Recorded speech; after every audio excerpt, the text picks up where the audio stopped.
E voltamos com o episódio 2 de Jitsu Aori, com o nosso prota que acabou sendo abandonado pelos seus pais por conta de um erro de uma deusa, deixando o garoto tão poderoso que acabou fazendo as pessoas confundirem o seu nível de mana. E aliás, o nosso prota até se torna mestre de uma mulher fera. Oi! Eu sou o Tio Nezu e trago o episódio 2 de Jitsu Aori. O anime começa com nosso prota deitado na sua cama falando que seu pai andava muito ocupado. E isso até era bom, já que assim ele não precisava fazer as suas aulas de espada. Porém, o garoto nota uma movimentação estranha no castelo, fazendo ele conferir o lado de fora com a sua habilidade e vendo vários soldados feridos. Haruto vai até seu pai e descobre que o grupo dele acabou caindo em uma armadilha de alguns bandidos que estavam atacando a província com uma certa frequência. Gold estava bem triste porque tinha prometido que não iria deixar ninguém fugir, mas o pior acabou acontecendo. Ele ainda diz que esse era um cenário muito pesado para um jovem como ele presenciar e pede pro garoto voltar pro castelo.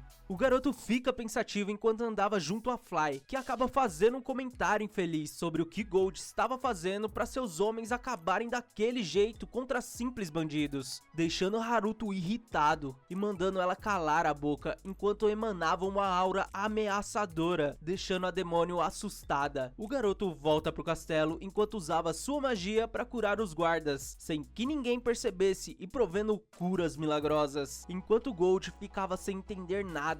E antes de continuar, eu queria agradecer vocês mais uma vez por toda a força que tem dado aqui pro canal e por chegarmos nos 4.000 inscritos em tão pouco tempo. Valeu mesmo, pessoal, por tudo. Vocês são demais, de verdade, pessoal. E bora continuar evoluindo para chegar na nossa tão sonhada meta de 10.000 inscritos e crescer a nossa comunidade. Aliás, não se esquece de curtir, comentar, se inscrever e também compartilhar o nosso canal com o máximo de pessoas possíveis para ter o seu próprio harem. Mas continuando. A noite chega e Haruto se levanta, indo até a porta e vendo Fly parada na sua frente. Ele pensa que a garota era meio burrinha, por achar que ela ainda estava seguindo a sua ordem. O garoto pede desculpas e diz que estava meio irritado naquela hora e dá permissão para a menina voltar a falar. Porém, Fly diz que na verdade precisava pedir desculpas porque sentia que acabou ofendendo o garoto de alguma forma. Haruto percebe que ela falou aquilo sem nenhuma intenção maldosa e pede para ela acompanhá-lo, enquanto ele procurava a localização dos bandidos com sua habilidade roubadíssima. Ele encontra os homens no mesmo lugar que seu pai foi atacado, e Fly pergunta se não podia ter alguém ali, levando informações até os bandidos, fazendo Haruto pensar na possibilidade de ter alguém infiltrado como espião, decidindo voar até o esconderijo dos bandidos, sem perceber que sua irmãzinha conseguiu ver ele e Fly voando da janela de seu quarto. E enquanto isso, os bandidos comemoravam a cara frustrada de Gold, falando que estavam ansiosos para acabar com ele da próxima vez, para enfim retornar à sua terra natal. Porém, Haruto surge surpreendendo os bandidos, deixando eles imóveis. Aliás, os bandidos não acreditavam que o garoto tinha feito isso apenas com magia de barreira, mas o garoto lança o homem contra a parede, mandando ele calar a boca e pedindo para eles responderem às suas perguntas, e caso eles mentissem, iriam pagar com a vida. O garoto descobre que na verdade esses homens eram soldados do Império Vizinho e estavam fingindo ser bandidos para causar o caos internamente, e até possuíam um cúmplice, mas não sabiam sua identidade. Haruto fica um pouco preocupado, já que deveria ser alguém com a autoridade maior que a do seu pai. Os soldados até pedem por sua liberdade, mas Haruto não demonstra nenhuma clemência contra quem machucasse as pessoas próximas a ele, mandando Fly queimar toda essa fortaleza junto às pessoas daquele lugar. E assim ele caminha enquanto a fortaleza estava em chamas, pensando que não sabia muito sobre os conflitos internos do reino, mas não iria demonstrar misericórdia contra quem tentasse incomodar sua paz, decidindo mandar uma carta anônima pro seu pai contando todo o ocorrido dessa noite. O dia passa e vamos para a sala de Gold, onde tinha um homem lendo a carta dizendo que confirmaram que os bandidos foram queimados junto à fortaleza e não sabiam quantos conseguiram escapar. Gold diz que precisavam investigar essa situação, fazendo o homem se retirar. Ele ainda fala que pensou na possibilidade desses homens não serem apenas bandidos, mas não imaginava que seria algo tão sério que envolvia até mesmo outro império. Sua filha pergunta pra Gold quem poderia ter lidado com os caras maus, e ele responde que provavelmente teria sido a demônio Fly, já que sua força estava acima da dele. E aliás, a demônio vagava pelas províncias para mostrar sua dominância, então provavelmente ela aproveitou isso para lidar com os bandidos.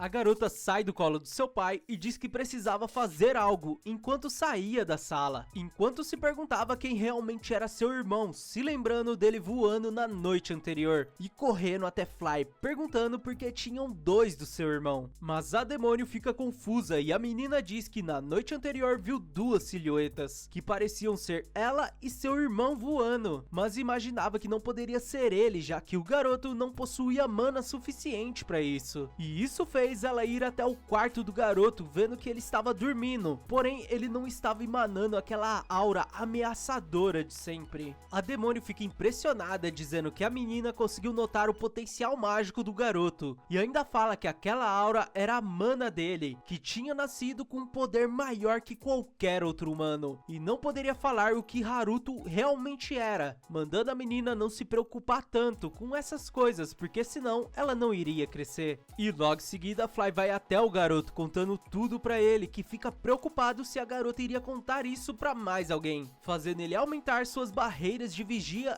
e de alarme. A noite chega e Haruto decide ir no banheiro, enquanto sua irmãzinha estava atrás dele. O garoto decide perguntar o porquê ela estava o vigiando, porém a garota corre e se esconde. E assim os dias vão se passando, com Char vigiando o garoto em todos os lugares, e até mesmo durante o banho dele. E então, certo dia, quando a família estava reunida, Gold diz que as meninas iriam para um festival, que geralmente ele ia junto com elas, porém ele não ia conseguir ir dessa vez. Haruto sugere que Fly acompanhasse as meninas, porém sua mãe diz que não viu a demônio nesses dias, e até tinha pensado que ele tinha dado alguma ordem para a menina, fazendo ele se lembrar que tinha pedido para ela mandar os monstros não atacarem as cidades e vilarejos próximas, e apesar de tudo, ela era bem eficiente. Aliás, o garoto até fica triste com o olhar de julgamento da sua irmãzinha. O entardecer chega e Haruto é acordado pelo alarme da barreira de vigia que ele tinha colocado na Char, deixando ele bem preocupado e correndo para tentar salvá-las de um ataque de bandidos. A mulher corre para a floresta na esperança de salvar a sua filha, enquanto se perguntavam o que os soldados do Império faziam ali. Ela até é atingida por algumas magias, mesmo tentando se defender. O garoto usa sua magia de barreira para falar com Char, mandando sua mãe seguir uma direção, enquanto ela se perguntava quem estava dando essas orientações para a menina. Ela até se joga de um lugar alto, tentando diminuir o impacto com magia e ficando com pouca mana. Porém, Char diz que elas já estavam perto do lugar, fazendo a mulher se levantar e entrar em uma caverna. Ela deixa a menina no lugar e diz que iria se encontrar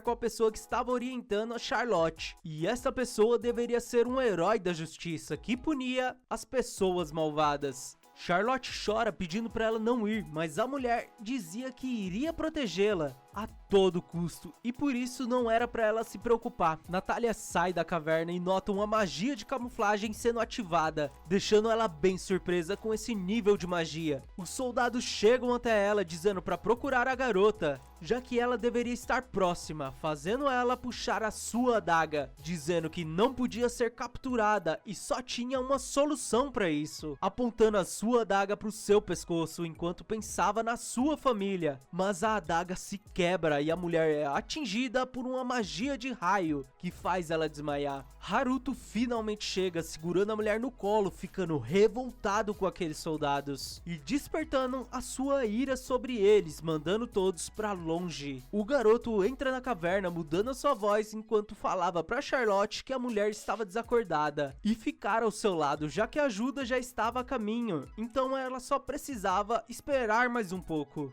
Porém, a menina reconhece aquela aura medonha e chama pelo seu irmão, que acaba se virando sem querer. A menina pergunta se ele seria um herói da justiça, e o garoto decide entrar na conversa da menina, já que era a primeira vez que eles conversavam. Ele responde que sim, e a menina fica feliz, dizendo que sabia que os poderes dele eram para acabar com os caras maus. Charlotte diz que estava totalmente errada sobre ele, e Haruto pede para a menina manter segredo sobre isso, e ele sai dizendo que iria dar um jeito nos caras maus lá de fora, fazendo a menina ficar empolgada, dizendo que entendia. A noite chega e um homem diz que Natália e Char já estavam bem e Fly já tinha encontrado elas e estava as escoltando. E aliás, os guardas que tinham sido feridos tinham sido curados instantaneamente. Gold diz que queria agradecer a pessoa que salvou as meninas, porém parecia que essa pessoa não queria aparecer. Ele pergunta a opinião de Haruto, que responde que talvez essa pessoa estaria ao lado deles, se não fizessem nada de ruim. Gold concorda e diz que Char estava chamando essa pessoa de herói da justiça, então era bom observarem por enquanto. Haruto concorda e fala que tinha certeza que ele iria dar conta disso, mesmo vindo soldados imperiais fingindo serem bandidos, e seu pai pergunta como ele sabia disso, já que nunca comentou que aqueles homens eram soldados. O menino fica preocupado e diz que bandidos deviam ir atrás de cidades, mas esses foram atrás da sua mãe, então por isso pensou que eles seriam soldados. Ele ainda diz que estava intrigado com o modo que eles entraram, já que Gold tinha aumentado a segurança na fronteira. E o homem se pergunta se eles poderiam ter entrado antes da medida de segurança, mas percebe que na verdade alguém poderia ter mudado de lado, e Haruto concorda.